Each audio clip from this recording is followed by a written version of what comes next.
Okay, so in terms of unsalaried health workers in Sierra Leone, which ties in, I suppose, with some of these kind of global issues in the healthcare that we've been talking about earlier on.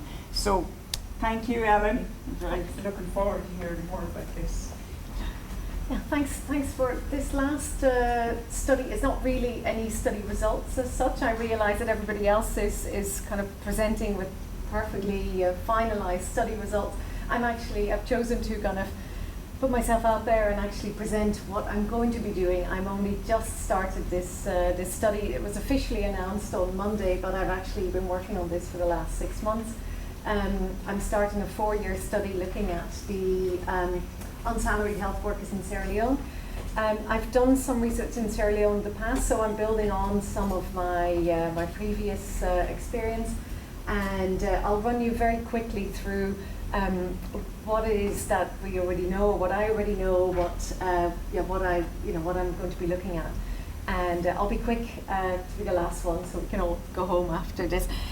So I joined DCU in 2019. I started as a postdoc researcher with Anne Matthews, working on a project in Malawi. And I just received this funding to work in Sierra Leone. Sierra Leone is a small little country in West Africa. It's about the same size as Ireland, and it has about 8 million in population. So I've received this funding to work here for to work on this project in the next 4 years. As I said, I worked before in various African countries. I mainly worked for UNICEF, World Bank, etc. So I'm fairly new to academia. I think it's this one. Okay. So the idea of looking at unsalaried health workers came from a previous experience, because you wouldn't normally be looking at unsalaried health workers. This is not something that's very common. It isn't very common at all. There's not many countries where this is a really big issue, but it happens to be the case in Sierra Leone, and that's why it's such an interesting country to research. I focused on Sierra Leone for my PhD. I did a PhD in politics and public administration at UL, and I looked specifically at social accountability interventions in the health sector. So that was kind of interventions that trying to get citizens involved in extracting accountability from service providers, from healthcare providers in this case. I looked at 4 different types of projects that were all trying to get to figure out ways of making health workers more responsive to the patients that they were treating, or the communities that they were serving. And I ended up doing that in Sierra Leone just because there were a lot of interventions like that going on at the time, and I'll come back to why that is. I visited about 35 different clinics in the period of 2012 to 2014, and I realized that in most of the cases, instead of really discussing the ins and outs of the projects and how they may have been successful, or which way did they make health workers more accountable, what I ended up kind of talking about a lot, what we ended up talking about a lot in the focus group discussions, was that was how much people were paying for the free care that they were receiving. So there wasn't actually any accountability. There were very few improvements. There was one project that was a bit more effective, but most of them weren't at all effective. There was lots and lots of charging going on. And what I kept on noticing while I was doing all this research and talking to different staff, was that there was lots of staff who were telling me that they didn't receive a salary. They weren't on the payroll. They hadn't been on the payroll for maybe a year, 2 years. They had recently graduated from a nursing school or from some kind of studies. They were employed and they didn't get a salary. And they also knew from others that it was very likely that they may not get a salary for another year. Eventually it would all get sorted out. They wouldn't get back pay. They were just having to get on with it. And I realized this is something that I came across, and that was quite common. And then a couple of years later, so the Ebola viral disease pandemic or epidemic in West Africa happened at that time, and then shortly after some research was conducted into the status of the human resources for health in Sierra Leone, and one report, just in a couple of lines, just mentioned more or less in passing that about 50% of all health workers in Sierra Leone are unsalaried, or completely unsalaried, no salary, nothing at all. They're working there, they just have to make do. And this is a country where people are extremely poor. It's one of the poorest countries in the world. So it's not as if people have a lot of resources that they can live off for the time that they're just kind of waiting for the administrative side of things to be sorted out. I returned to Sierra Leone in 2020 and for another piece of research on fistula prevalence, and I realised that there were still lots and lots of health workers that were unsalaried, and realising that there were so many different interventions post-Ebola, lots and lots of donor funds had come in, lots of talk about the rebuilding of the health system in Sierra Leone that had failed so miserably in containing the Ebola crisis. I realised that there were still lots and lots of unsalaried health workers. So what's going on? You know, why are these people still there? That's the main question that that remained with me. And when I got the opportunity to write a proposal for more research, I decided I really wanted to look into this, because if nobody's really mentioning it very much and it just gets glossed over, surely we're missing a lot of what's going on and why, and possibly a link between the really, really terrible health outcomes in Sierra Leone and the fact that lots of health workers are simply not paid. So that's how I got here. So this is my plan, very, very, very roughly.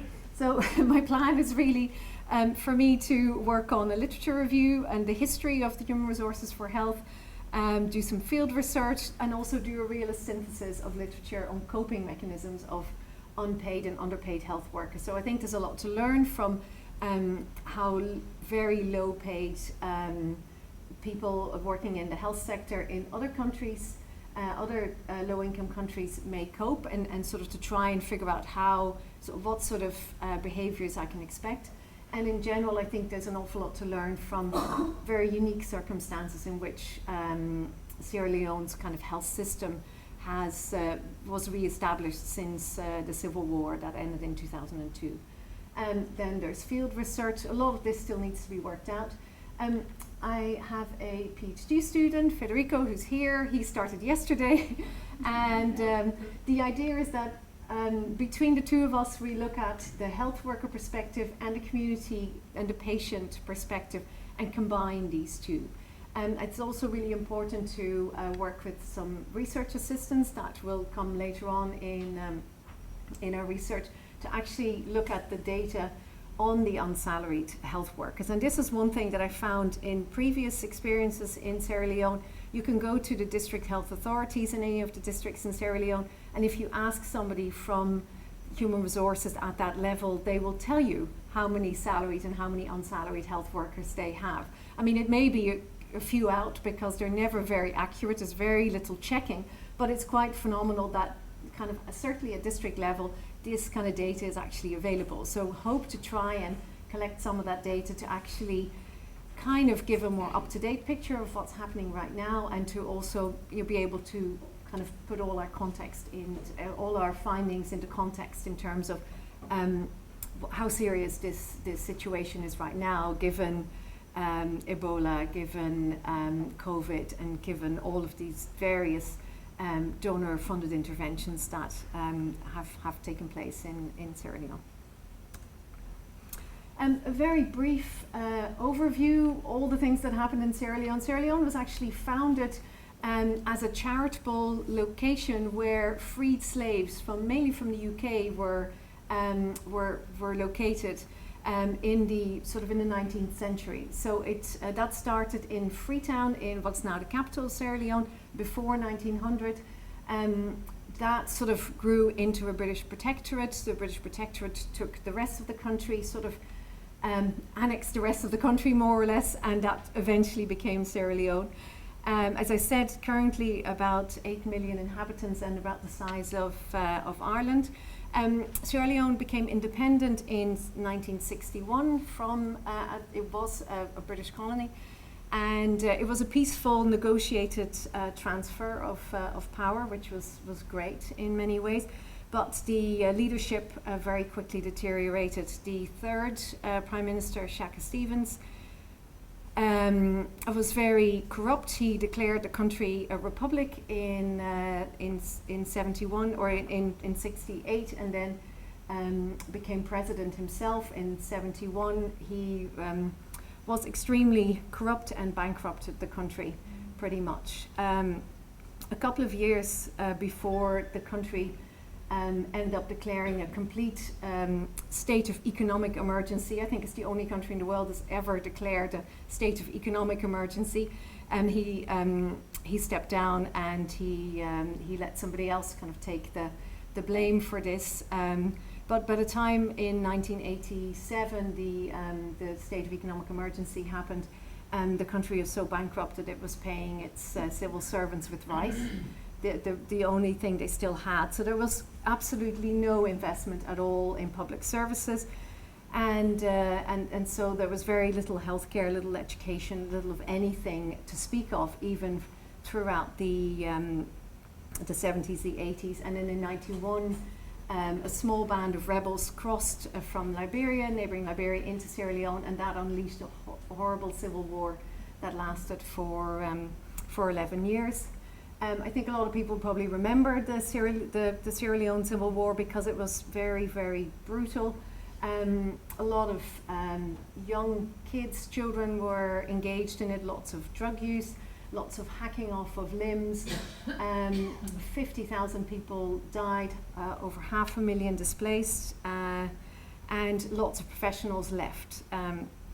It was a real mess trying to end the war. The African Union got involved. They ended up getting waylaid, doing some diamond mining and all sorts of other things. Also, there were people who were rebels by day or soldiers by day and rebels by night. Lots of crazy stuff happened, and then eventually in 2002, the UK paid for for South African mercenaries to be flown in, and they eventually put an end to the civil war, and that's kind of how it all ended. And that was obviously a very difficult start to rebuild from at this stage. So the healthcare system that I'm looking at now, or that we're kind of looking at now, is sort of, you can kind of look at it in two different phases. So that immediate post-war phase, very little was left of the health system. Only 30% of the pre-war health facilities were still operating in 2002. Then masses of aid came in. Sierra Leone was the largest per capita aid recipient from 2001 to 2006. So that was so a lot of aid came in order to reconstruct everything, but it also meant that a lot of corruption crept into the system early on. Schools and hospitals were rebuilt, handed over to the government, but there wasn't very much capacity to really run the health services, and the coverage kind of slowly improved, but poor quality of healthcare and a lot of unilateral charging, and very, very few health workers. So in the capital there was a reasonable amount of doctors, but in remote areas such as Ceylon, you had one doctor per almost 200,000 citizens. Then there was a free healthcare initiative, and that was a major change that was introduced in 2010, and that meant that the whole country kind of finally took stock of what sort of healthcare there was, looking at the assessment of the health facilities, looking at trying to look at the payroll and how many people actually on payroll and who actually turns up. Ghost workers were removed, new people were employed, and also salaries of all levels of staff were improved. The healthcare wage bill jumped enormously, and this was primarily funded by donors, but at least it kind of made, kind of create a sort of coherent, a bit more of a coherent system. So that certainly improved things. But the problem was with the free healthcare, there was a great uptake in access to healthcare, but lots and lots of malpractice, lots of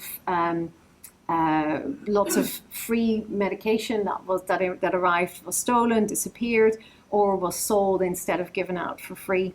And the same kind of happened all along. So directly after the free healthcare, again during Ebola, and again even more recently during the COVID pandemic, we see massive amount of corruption, and all levels of the health services involved, from chief medical officers to district health authorities to community health workers.